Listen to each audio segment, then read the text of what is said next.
आइए दोस्तों, अब हम पॉलिटी घटना चक्र का नेक्स्ट पार्ट देखते हैं। ये हमारा आज का टॉपिक है भारतीय संविधान की उद्देशिका। इसमें हमारा कुछ प्रश्न रह गया था पिछले पार्ट में जो हमने देखा था, तो उसको इस पार्ट में हम कवर करते हैं। तो हमारा पहला प्रश्न है, भारत में लौकिक सार्वभौमिकता है क्योंकि संविधान की प्रस्तावना आरंभ होती है। तो किससे संविधान की प्रस्तावना आरंभ होती है? तो होती है हम भारत के लोग शब्द से हमारे संविधान की प्रस्तावना आरंभ होती है। तो आइए इसका हम एक्सप्लेनेशन देख लेते हैं। भारतीय संविधान की प्रस्तावना हम भारत के लोग, we the people of India शब्द से शुरू होती है, अतः भारत में लौकिक सार्वभौमिकता है। इसका अर्थ है जनता सर्वशक्तिमान है और बाह्य सत्ता के अधीन नहीं है। नेक्स्ट सवाल, हम भारत के लोग, we the people of India शब्दों को प्रयोग भारतीय संविधान में कहाँ किया गया है? तो ये संविधान की प्रस्तावना इसी से शुरू होती है, हम भारत के लोग, we the people of India.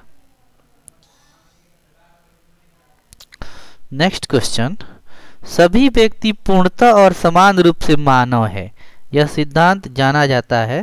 तो यही सिद्धांत जाना जाता है सार्वभौमिकता सिद्धांत। आइए इसका एक्सप्लेनेशन देख लेते हैं। सभी व्यक्ति पूर्णतः और समान रूप से मानव हैं, यह सिद्धांत सार्वभौमिकता के नाम से जाना जाता है। इस सिद्धांत के अनुसार सभी व्यक्तियों को उनके मानव अधिकार समान रूप से बिना किसी विभेद के उपलब्ध होना चाहिए। नेक्स्ट सवाल, भारत के संदर्भ में निम्नलिखित में से कौन धर्मनिरपेक्ष शब्द का सही भाव व्यक्त करता है? तो ये भारत में अनेक धर्म हैं, भारतीयों को धार्मिक स्वतंत्रता प्राप्त है, भारत में राज्य का कोई अपना धर्म नहीं है। तो भारत में राज्य का कोई अपना धर्म नहीं है। नेक्स्ट इसका एक्सप्लेनेशन हम देख लेते हैं। भारत के पंथ निरपेक्ष धर्मनिरपेक्ष राज्य होने का सही भाव यह है कि भारत में राज्य का कोई धर्म नहीं है, तदनुसार सभी धर्मों को राज्य द्वारा समान प्रश्रय अपेक्षित है। नेक्स्ट क्वेश्चन, निम्नलिखित में से कौन सा शब्द भारतीय संविधान की प्रस्तावना में उल्लेखित नहीं है? तो संप्रभुता भी है, लोकतंत्रात्मक है, पंथ निरपेक्ष भी है, लेकिन संघीय भारत की प्रस्तावना में नहीं है। तो आइए इसका एक्सप्लेनेशन हम देख लेते हैं। भारतीय संविधान की प्रस्तावना में शामिल महत्वपूर्ण शब्द संपूर्ण प्रभुत्व संपन्न, समाजवादी, पंथ निरपेक्ष, लोकतंत्रात्मक गणराज्य, न्याय, स्वतंत्रता, समता, बंधुता है। परंतु संघीय फेडरल शब्द भारतीय संविधान की प्रस्तावना में उल्लेखित नहीं है। संविधान के अनुच्छेद 1 में संघ यूनियन शब्द का प्रयोग किया गया है। नेक्स्ट क्वेश्चन, निम्नलिखित में से कौन सा शब्द भारत के संविधान की उद्देशिका में नहीं है? तो ये आपको लोक कल्याण तो नहीं है, धर्म निरपेक्ष, पंथ निरपेक्ष है, समाजवादी भी है, अप्रभुता संपन्न भी है। नेक्स्ट क्वेश्चन हम देख लेते हैं, इसका एक्सप्लेनेशन पहले देखते हैं। भारतीय संविधान की प्रस्तावना में सामाजिक, आर्थिक और राजनीतिक न्याय, विचार अभिव्यक्ति, विचार प्रकट करने, विश्वास, धर्म और उपासना की स्वतंत्रता तथा प्रतिष्ठा और अवसर की समानता का वर्णन है, परंतु आर्थिक स्वतंत्रता का इसमें उल्लेख नहीं है। नेक्स्ट क्वेश्चन, निम्नलिखित में से कौन भारतीय संविधान की प्रस्तावना में उल्लेखित नहीं है?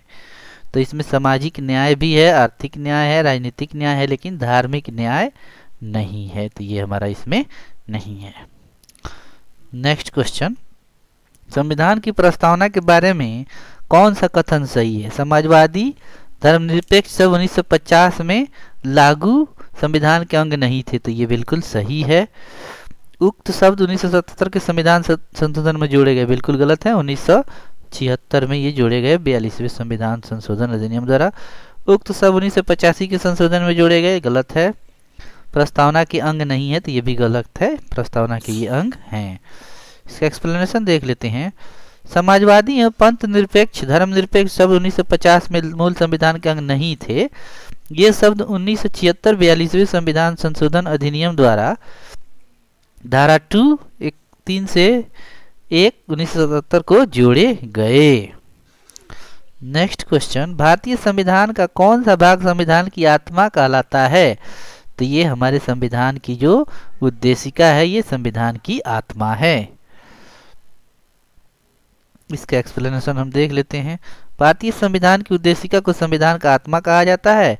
के.एम. मुंशी ने राजनीतिक जन्मपत्री पॉलिटिकल हॉरोस्कोप कहा है। सुभाष कश्यप ने कहा है कि संविधान शरीर है तो प्रस्तावना उसकी आत्मा है, प्रस्तावना आधारशिला है तो संविधान उस पर रखी अट्टालिका है। नोट: लोक सेवा आयोग उत्तर प्रदेश ने भी इस प्रश्न का उत्तर उद्देशिका को माना है। यह तब है कि डॉक्टर बी.आर. अम्बेडकर ने संवैधानिक उपचारों के अधिकार को संविधान की आत्मा का हृदय कहा है। अतः अम्बेडकर के संबंध में यह प्रश्न आए तो उत्तर विकल्प डी होगा। तो ये हमारा एक्सप्लेनेशन इसका था। नेक्स्ट: निम्नलिखित में से किसने भारतीय संविधान की प्रस्तावना को हमारे संप्रभु प्रजातांत्रिक गणतंत्र की जन्म कुंडली कहा है? तो ये जन्म कुंडली कहा था के.एम. मुंशी ने। के.एम. मुंशी ने भारतीय संविधान की प्रस्तावना को हमारे संप्रभु प्रजातांत्रिक गणतंत्र की जन्म कुंडली कहा है। नेक्स्ट क्वेश्चन: संविधान को एक पवित्र दस्तावेज किसने कहा था? तो ये कहा था बी.आर. अम्बेडकर ने संविधान को एक पवित्र दस्तावेज कहा था। इसका एक्सप्लेनेशन देख लेते हैं। बी.आर. अम्बेडकर ने भारतीय संविधान को एक पवित्र दस्तावेज कहा है। 19 अगस्त 1947 को संविधान सभा ने बी.आर. अम्बेडकर की अध्यक्षता में 7 सदस्यीय प्रारूप समिति का गठन किया था। नेक्स्ट क्वेश्चन: किस वाद के फैसले में सर्वोच्च न्यायालय ने सर्वप्रथम घोषित किया कि उद्देशिका संविधान का हिस्सा नहीं है? तो ये किया था बेरुबारी मामले में। बेरुबारी यूनियन वाद 1960 में सर्वोच्च न्यायालय ने सर्वप्रथम घोषित किया कि उद्देशिका प्रस्तावना संविधान का अंग नहीं है। केशवानंद भारती बनाम केरल राज्य के वाद में 73 में सर्वोच्च न्यायालय ने उपयुक्त निर्णय को पलटते हुए उद्देशिका प्रस्तावना को संविधान का भाग माना है। नेक्स्ट क्वेश्चन: निम्नलिखित में से किस वाद में उच्चतम न्यायालय ने धारणा प्रस्तुत की उद्देशिका संविधान का भाग है? तो ये आपको केशवानंद भारती बनाम होगा। ये आपको केशवानंद भारती भी था, अब बोमई बनाम यूनियन ऑफ स्टेट भी था। इसका एक्सप्लेनेशन देख लेते हैं। प्रश्नगत वादों में से बोमई बनाम यूनियन ऑफ स्टेट के मामले में उच्चतम न्यायालय ने कहा था कि उद्देशिका संविधान का भाग है तथा पंथ निरपेक्षता संविधान का मूल लक्षण है। केशवानंद भारती बनाम केरल राज्य के मामले में भी यह बहुमत से दिए गए निर्णय में उद्देशिका संविधान का भाग माना गया था। नेक्स्ट क्वेश्चन: निम्नलिखित विवादों में से किसमें सर्वोच्च न्यायालय ने प्रस्तावना को भारतीय संविधान की मौलिक संरचना का एक भाग स्वीकार किया था? तो ये था केशवानंद भारती बनाम केरल राज्य सरकार 1973। केशवानंद भारती बनाम केरल राज्य 1973 में सर्वोच्च न्यायालय ने प्रस्तावना उद्देशिका को भारतीय संविधान का मौलिक संरचना भाग स्वीकार किया। सर्वोच्च न्यायालय के शब्दों में हमारे संविधान का प्रसाद उद्देशिका में वर्णित बुनियादी तत्वों पर खड़ा है। यदि इनमें से किसी भी तत्व को हटा दिया जाए तो सारा ढांचा ही ढह जाएगा, अर्थात संविधान वही नहीं रह जाएगा, अर्थात व्यक्तित्व व पहचान खो देगा। नेक्स्ट क्वेश्चन: भारतीय संविधान की प्रस्तावना में जिन आदर्शों एवं उल्लेखों की रूपरेखा दी गई है उनकी व्याख्या की गई है। तो उनकी व्याख्या कैसे की गई है? तो उनकी व्याख्या की गई है आपको मूल अधिकारों, राज्य के नीति निर्देशक तत्व, निर्देशक सिद्धांतों एवं मौलिक कर्तव्यों के अध्याय में। भारतीय संविधान की प्रस्तावना संविधान के उद्देश्यों को प्रतिबिंबित करती है। संविधान का प्रमुख उद्देश्य भारतीय जनता को सामाजिक, आर्थिक, राजनीतिक न्याय तथा विचार, व्यक्ति विश्वास, धर्म और उपासना की स्वतंत्रता एवं प्रतिष्ठा और अवसर की समानता प्रदान करना है। व्यक्ति का उत्कर्ष कहीं संपूर्ण राष्ट्र के उत्कर्ष में बाधा न बन जाए, इसलिए संविधान में बंधुत्व भावना पर भी बल दिया गया है।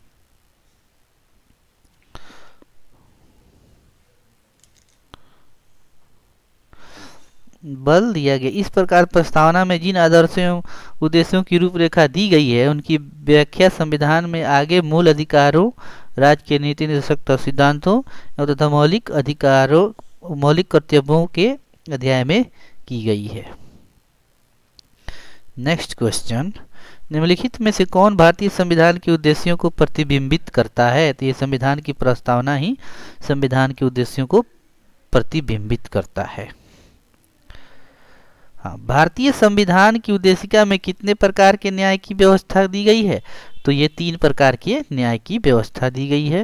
ये कौन कौन है, इसका एक्सप्लेनेशन देख लेते हैं। भारतीय संविधान की उद्देशिका में 3 प्रकार के न्याय की व्यवस्था की गई है। वे सामाजिक, आर्थिक और राजनीतिक न्याय। सामाजिक न्याय से तात्पर्य है कि प्रत्येक नागरिक को के साथ जाति, धर्म, लिंग के आधार पर बिना कोई भेदभाव किए समान व्यवहार। आर्थिक न्याय से तात्पर्य है आर्थिक आधार पर किसी के साथ भेदभाव न होना। तथा राजनीतिक न्याय का अर्थ है प्रत्येक नागरिक को समान राजनीतिक अधिकार प्राप्त होगी। नेक्स्ट, भारतीय संविधान की प्रस्तावना में इनमें से नागरिकों को कौन से न्याय प्रदान करने की व्यवस्था दी गई है?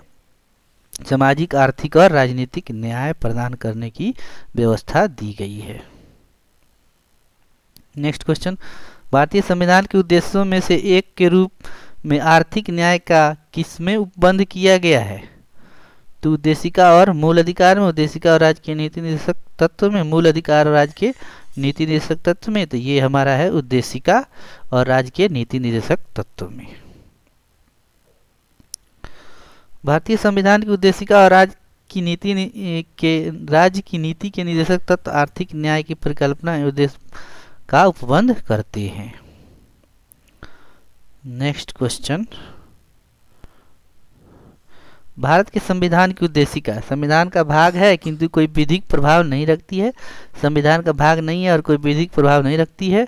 संविधान का भाग है और वैसा ही विधिक प्रभाव रखती है जैसा कि कोई अन्य भाग।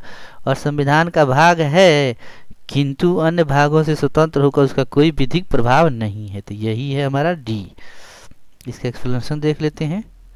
केशवानंद भारती बनाम केरल राज्यवाद 1973 में सर्वोच्च न्यायालय की बृहद संविधान पीठ ने निर्णय दिया कि उद्देशिका संविधान का भाग है। ऐसा सर्वोच्च न्यायालय ने इन बेरुबारी यूनियन 1960 के प्रकरण में दिए गए निर्णय अर्थात उद्देशिका भारत का संविधान का भाग नहीं है को उलटते हुए दिया था। इस प्रकार यदि उद्देशिका संविधान का भाग है तो संविधान के अन्य भागों के निर्वचन में इसकी सहायता ली जा सकती है, किंतु संविधान के अन्य भागों से स्वतंत्र होकर उद्देशिका का कोई विधिक प्रभाव नहीं है। नेक्स्ट क्वेश्चन, संविधान में दिया गया आमुख न्यायालय में लागू नहीं है, महत्वपूर्ण है और उसकी उपयोगिता है, शासन के उद्देश्यों को उल्लेखित करता है, संविधान के कानूनी अर्थ निर्णय में सहायता करता है। तो ये इसका एक्सप्लेनेशन हम देख लेते हैं। भारतीय संविधान के आमुख को ही उद्देशिका कहा गया है। प्रश्न में उद्देशिका संविधान संबंधी सभी चारों कथन सत्य हैं, परंतु किसी भी विकल्प में सभी कथन सम्मिलित नहीं है। यह भी ध्यातव्य है कि कोई भी विकल्प अनन्य नहीं है, अर्थात किसी भी विकल्प में केवल ओनली विशेष स्रोत पर नहीं लगा है। इसलिए हम उस विकल्प का चयन कर सकते हैं जिसमें अधिकतम मैक्सिमम कथन शामिल हो। इस दृष्टि से विकल्प सी तथा डी समान रूप से चयन किए जा सकते हैं।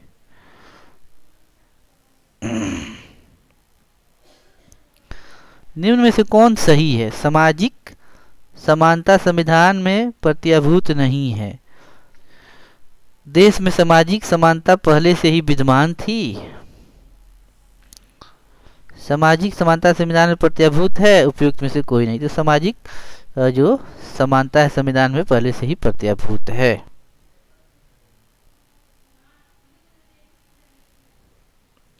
आइए इसका एक्सप्लेनेशन देख लेते हैं हम। संविधान के अनुच्छेद 14 से 18 के तहत प्रदत्त समता के अधिकार के विभिन्न प्रावधानों के तहत समानता प्रत्याभूत की गई है। संविधान की प्रस्तावना में भी सामाजिक न्याय प्राप्त करने की बात कही गई है। तो ये रहा हमारा आज का उद्देशिका से संबंधित कुछ इम्पोर्टेंट प्रश्न था। तो ये हमारा चैप्टर आज समाप्त हुआ। वीडियो अगर आपको पसंद हो तो वीडियो को लाइक कीजिए, शेयर कीजिए और अपने दोस्तों के साथ सब्सक्राइब कीजिए और बेल आइकन दबाइए ताकि हमारा नोटिफिकेशन आपको समय पर मिलता रहे। थैंक यू, धन्यवाद।